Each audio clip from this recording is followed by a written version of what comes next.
Hello guys and welcome to a new episode of the Football Show. As today we're going to talk about Wednesday's games of the AFCON, also semi-finals, also Carabao Cup semi-final between Chelsea and Arsenal, and also we're going to talk about Copa del Rey games in the last 16.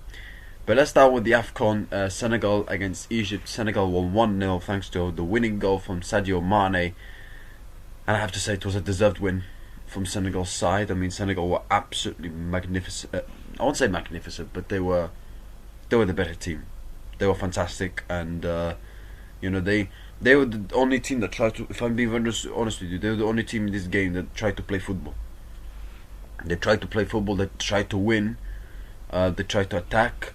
You know, and I thought Senegal would struggle. Especially when Koulibaly went off and he had that yellow card, and he was gonna miss the fight, and he's gonna miss the final, unfortunately for Senegal. I thought like Senegal could struggle here defensively because Senegal usually defensively they're very strong. But I have to say they were fantastic. I mean, defensively, even though when Egypt tried to attack, I think Salah when tried to dribble past one of the Senegal players, he defended it very, very well. Defensively, they were mostly resolute, even though Mendy, like, he didn't have to do much as the goalkeeper. Because I bet before the last 10 minutes he was drinking some, coffee or something like that because Egypt was doing nothing. But Senegal were absolutely fantastic. I mean, going forward, they create chances. They had some good chances, and Chanel had to make some saves, especially from the first half. And they defended quite well. And the second goal and the second half, when they came in, they also tried to attack. It was not easy sometimes because they had more possession chances, but it was not easy for them to break down the defensive line of Egypt. But they and there's a bit of the luck went in their way because of the deflection and touch towards Mustafa Mohamed. But I mean, when you dominate the game, when you have like possession and more chances, the amount of chances you have against this kind of teams who like to play low block, of course you need a bit of luck, especially in big competition semi-finals. You need a bit of luck. And they got their luck. They got their reward. Yes, they had a bit of luck with that goal, as some Egypt fans would say, but they got their reward for that luck because they were the better team and they deserve to win. So congratulations to Senegal. They qualified for the third AFCON final in 4 years, and Sadio Mane stepped it up once again for Senegal. I mean, he's an absolute legend for Senegal. I mean, what he's done, getting them to a couple of World Cups now, qualifying multiple times in the finals, and he's won an AFCON also as well for Senegal in 2022. He's a legend, and for sure you could say he's already Senegal's their best ever player, with what he achieved and how many times he's delivered for them, and he's delivered once again. He stepped up once again for Senegal. So he's had difficult years after leaving Bayern Munich. Sadio Mane, going to Saudi, didn't have his best time there. He didn't have his best time at Bayern Munich, but he's still showing that he still has it. He still can step up in the big stages, and he did that. So well done to him, and congratulations to him and to Senegal for qualifying for the final. And I know people say but Sadio's a bit lucky because he's playing this kind of generation of Senegal, because before Senegal, Senegal before were not that great, and but it doesn't mean you might have a great golden generation, you might have some great teams, you might play with great players around you, but you need to take advantage of it. Like how many teams we've seen in the past, national teams, where they have great golden generation, great players, and they don't take advantage. Belgium is a great example. England is a great example when they had Frank Lampard, Steven Gerrard, Paul Scholes. So it's a bit like Formula 1, where you have a fast car, but you need to take advantage of it. You need to execute it. You still have to do what you do to win. And it's the same thing in football. So and I think what Sadio Mane has achieved for Senegal is absolutely incredible. And if he wins another AFCON, that would be 2 AFCONs. I mean, that would be how many players have? I mean, except Egypt players, where obviously had that 3 winning, AFCONs in a row. How many players in other countries except Egypt they've won 2 AFCONs? Winning 1 AFCON is already amazing. Winning 2 AFCONs is extra special. So and they will play Morocco. And I have to say, before I move on to the next match, I mean, Egypt, they were absolutely terrible. I mean, that was a dreadful performance. I know Hossein was after the game was making kind of excuses, saying that we had to change hotels, whereas Senegal, they didn't change hotels, and they had some problems sleeping in their beds in their hotels and whatever, and Senegal had an extra day to prepare.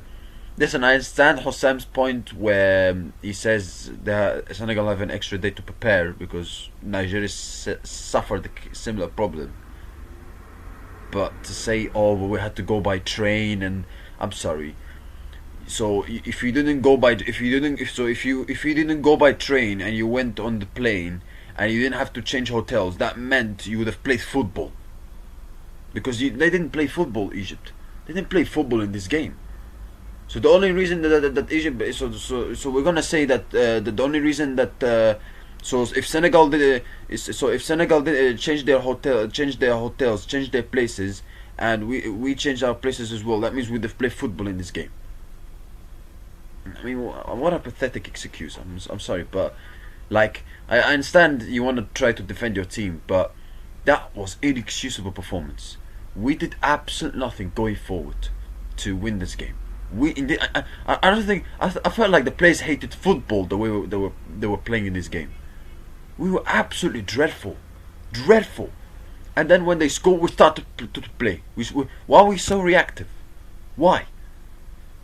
Why are we so reactive? Well, we were so defensive. We were when people say that teams will play bad football and they play defensive football and they say haram ball. This is what Egypt did. They played haram ball. We did absolutely nothing to win the game. Nothing. We didn't help Salah with the service. We didn't help Mamouche. Trezeguet was woeful when he came on. I'm sure he did okay, but I don't think he had his best game. I mean, yeah, defensively we were mostly good, but it's not everything is about defensive. It's not everything about defend. We have to attack. And one of the biggest mistakes that Hossein did, that Egypt players did as well, when we played against Cote d'Ivoire, we smelled blood. We smelled the blood. We smelled the mistakes. We smelled it and we went for it. We smelled that Cote d'Ivoire was making mistakes and they were making some passive passes. So we pressed them and we forced them into mistakes. There were some moments in this game, we smelled the pressure of Cote d'Ivoire. We smelled them and we felt the fear. Senegal, there were some moments in this game, especially in the first 10-15 minutes, where there were some moments where Senegal were not great in their passing, and we could have easily pressed, we could have forced them into mistakes, but we didn't. Why? And you saw the Egypt players that they were celebrating against the way they were celebrating after the game against Cote d'Ivoire in the dressing room. Listen, you can celebrate after a win, but again, I felt like the celebration was too much because you still got another game to focus. You still got another game to win. You still need 2 more wins to win the competition. This is Egypt. There's a team that won the most AFCONs. So yeah, you win a quarterfinal. Winning a quarterfinal for Egypt in AFCON, having won the most AFCONs, should be a bare minimum. Bare minimum. It's about winning the competition. And yes, this is not the best Egypt team, but I'm sorry, we should have high standards. And I felt that. You can see the players were complacent. After Koulibaly went off with that injury, before Senegal, before Koulibaly went off, Senegal didn't have many chances. Didn't create many chances. Neither did we, but Senegal didn't have many chances. As soon as Koulibaly went off, you could feel the mentality of the players changed. You can feel in their heads they were like, oh, he went off, so yeah, we don't need to do much in the attack to win this game. We will have one chance and we will take it. Because they will be weaker defensively. We got complacent and we got arrogant. We got thinking to oh, he went off, so that means we're going to win. No, it does not work like this. Football is 90 minutes. So, football is 90 minutes. It's not, short period. It's 90 minutes. It's long.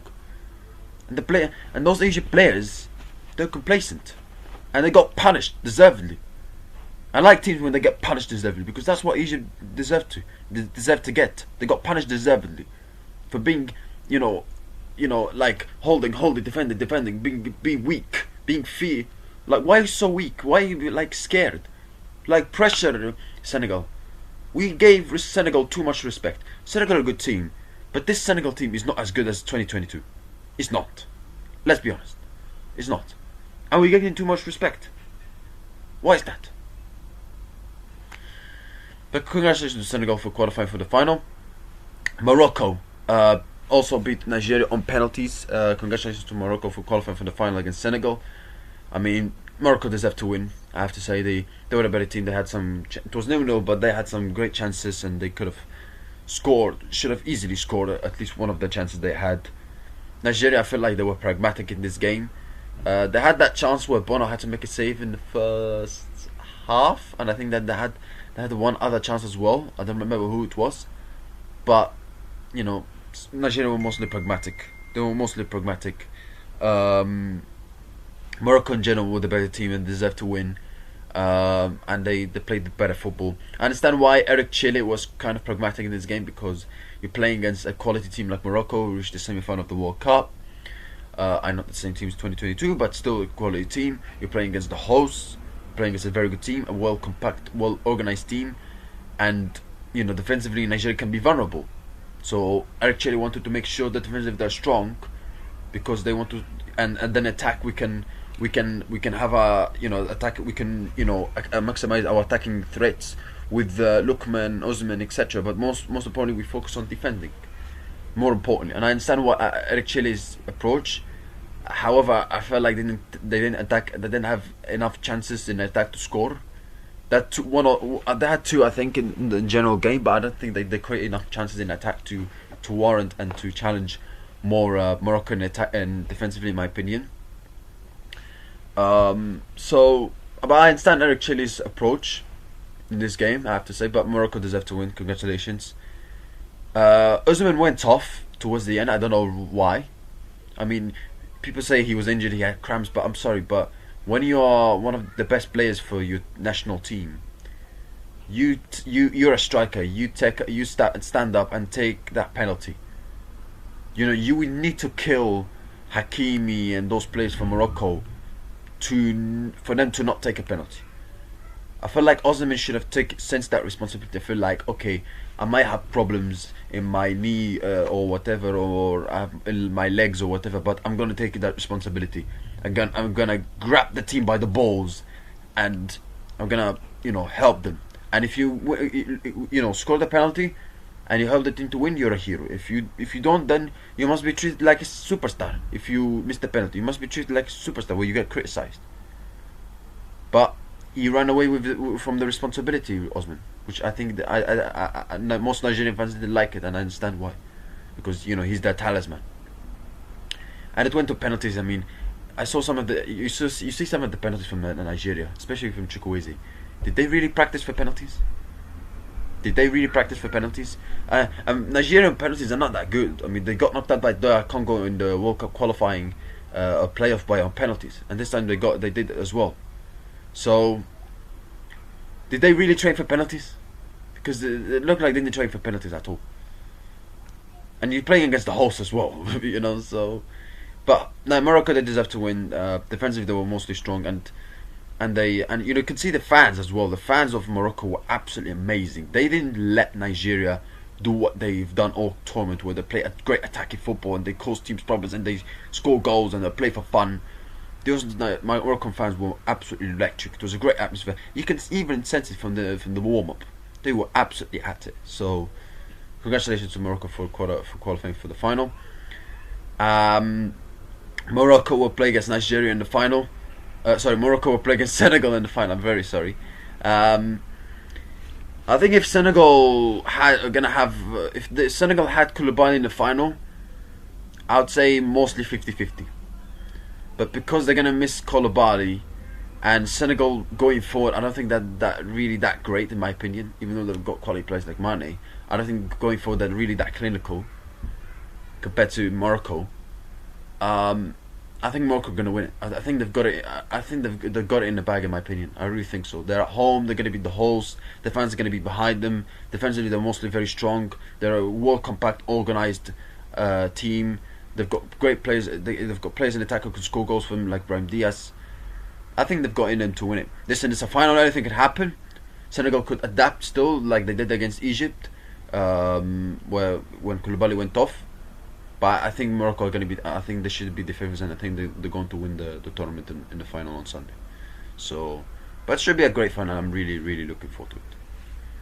Let's move on to Carabao Cup and other games.